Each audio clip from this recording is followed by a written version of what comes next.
Hey guys, I'm back for an album review. This, of course, had to be my first album review of the year. Underoath is like one of my favorite bands. 8 years later of like not making a record, not coming out with anything, with Aaron, who also left the band around the time of the last release, they are back for their 8th full-length studio album, and this is Underoath's Erase Me.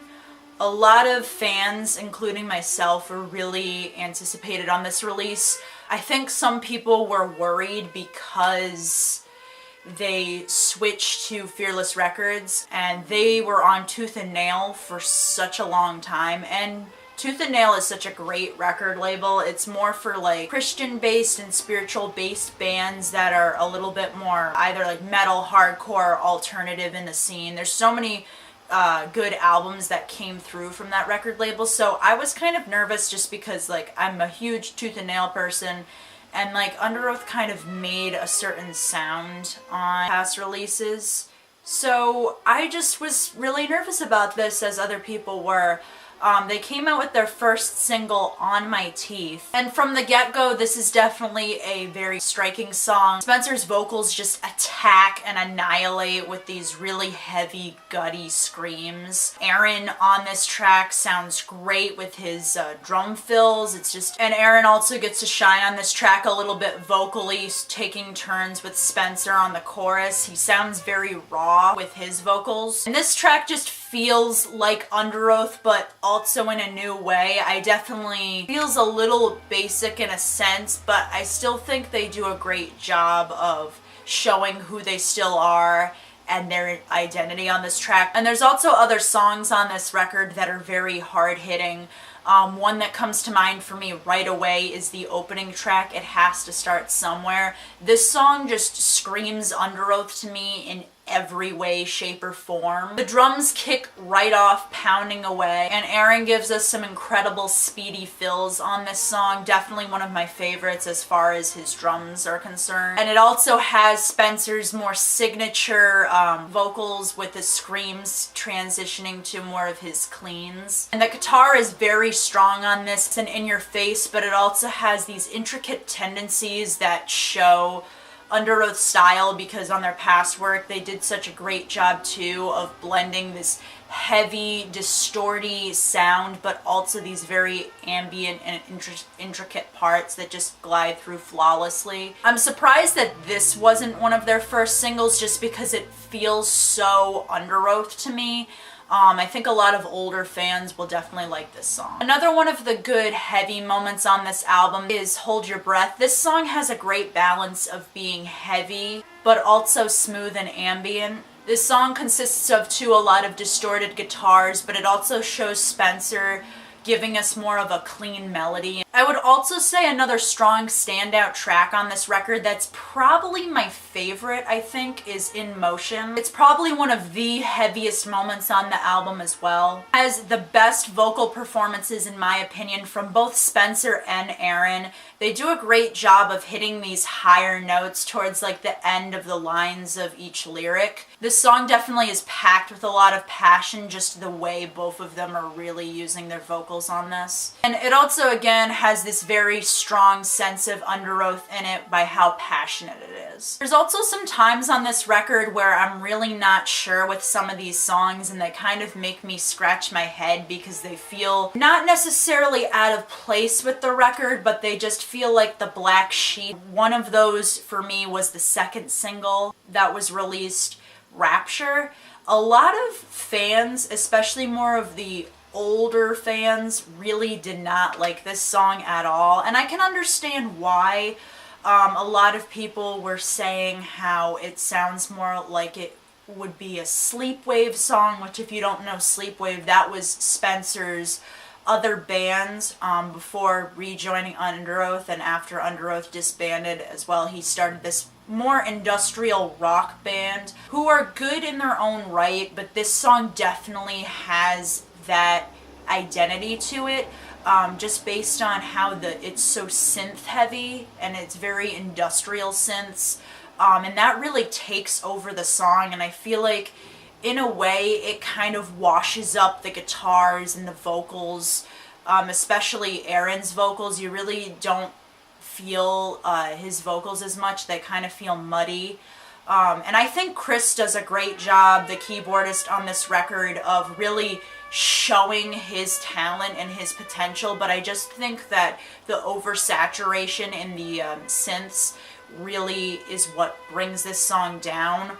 Overall, the structure too of the song just feels a little bit more formulaic and basic for an Underoath song, so I can understand why in a way people were disappointed with this one. But this album too also does a great job of showing more of this industrial side, but in a more aggressive way that Underoath would approach it. One of those that comes to mind is Bloodlust. This song feels like Underoath, but also feels like they're experimenting a little bit in the right way. It has a really interesting opening intro to it with this synth loop kind of going. Aaron just kind of lightly playing a drum beat, and it sounds really cool and ambient. It almost reminds me of Driftwood, which was a song that was off of their last record before this one, Disambiguation, just for the way that this sim flute kind of carries over, but it's very soft and calm. But once you get to the chorus of this song, it absolutely rips and gets aggressive with the combination of Spencer and Aaron's vocals layering each other, and the drums just absolutely crashing on this song, especially like with the cymbals. It's just really heavy. Another one that feels that way for me in that regard is Sync With You. This song has a very strong, punchy intro by just Spencer's vocal delivery, and it also shows this very noisy, boomy synth side mixed with this more aggressive side. And the pre-chorus leading up to the chorus of this song, Aaron does this really cool dancey drum beat, and it just sounds really good along with Spencer's more aggressive, clean vocals. It makes the song a little bit more catchy and easy to sing along to, but it definitely still has its heavy tendencies. And again, definitely one that stands out for me as something that is still Underoath, but also experimenting and dabbling in different things. And there's a couple of songs I'm like okay with and they're good, but they're not really super standout for me. One of those being I Hate It. This is a mid-tempo song, and it has a very smooth chorus to it. It feels very easy to sing along to and ear grabby, but at the same time, it feels a little bit more safe instrumentally for the most part. I think the absolute best part of this song is the bridge, when it slows down with Aaron's vocals, but then transitioning to Spencer screaming when it gets to the chorus again. And Spencer and Aaron also harmonizing towards the end of this album really makes the track stands out more towards the end. No Frame is another one for me that's just okay.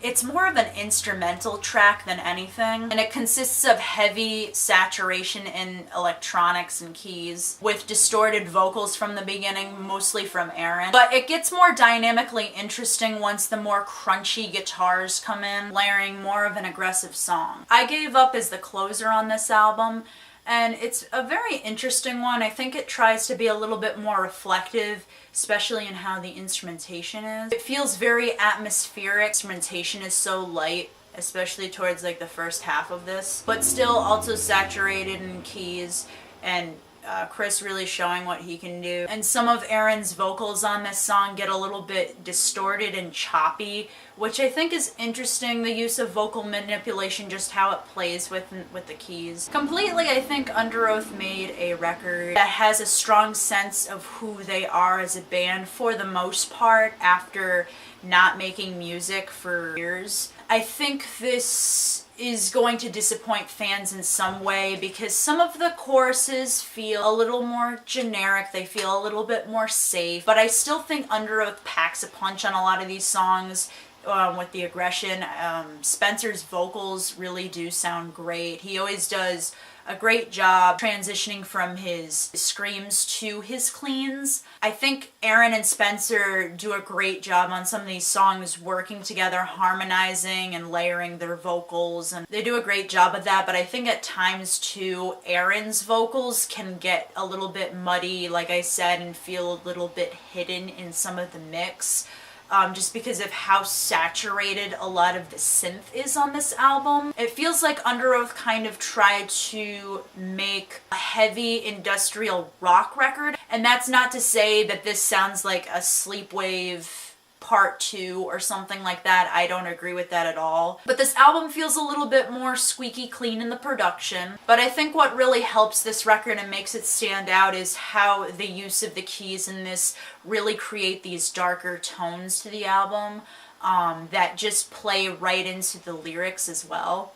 Because lyrically, this album, it talks about being kicked down, being put down constantly. A lot of like negative reflection and self-doubt in oneself and trying to kind of pick yourself back up, but you feel so weighted down by everything around you. I think that's a lot of what this album is kind of trying to like put through your head. There's curse words on this album, and I think that is going to bother a lot of previous Underoath fans just because they thought the band was more of a Christian band, which me personally, like, you know, some of the lyrics were very spiritual and talked about that, but I never thought Underoath was a Christian band. I just always had a connection with their lyrics no matter what, and if they did happen to talk about something spiritual, I enjoyed it, and if they didn't, I still enjoyed it. So I think a lot of those fans are going to be disappointed because Spencer swears a couple times on this record. The first single, On My Teeth, was so controversial just because of hearing the word fuck. The only thing I would say is a bummer on this record too is sometimes the guitars don't feel as standout as they used to be. And it feels like parts where they could be a little bit more stand out, they're not there. So I feel very like split between this album in a way, just because it really does have some great songs to it, but there's also parts of it that don't feel like Underoath in a way. And like I said, I think a lot of older fans are gonna have a hard time with this, including myself, just because that old previous work has been out there for so long. And to kind of go in a different direction in a sense and kind of have more of this production vibe to the record, I think is going to bother a lot of people. I do like the record, and overall, I will say it's one of the most interesting things musically, and I feel like Underoath is one of the more unique bands that's on Fearless Records right now. And I feel like Fearless definitely put their say in how a lot of these songs kind of are built upon. But in a way, I still feel like Underoath definitely had their creative process. Overall, I would give this record a 4 out of 5. Maybe over time, where the record sits with me, I might like it more, I might hate it more. Underoath fans, or new Underoath fans, or people that don't know Underoath, have you listened to this record yet? What do you think about it?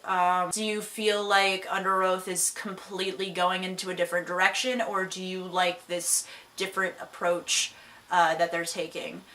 Please let me know down below. If you guys like this video, hit the button that looks like this. That would be awesome. Please subscribe if you want to see me do more videos. I'm really going to try to get back into the swing of things. I just work a lot and I'm tired all the time, and nobody wants to hear me complain on this, but I'm really going to try to do better and put more videos and musical related content out there in the future. So as always guys, stay brutal, stay tuned for more videos, and see ya later.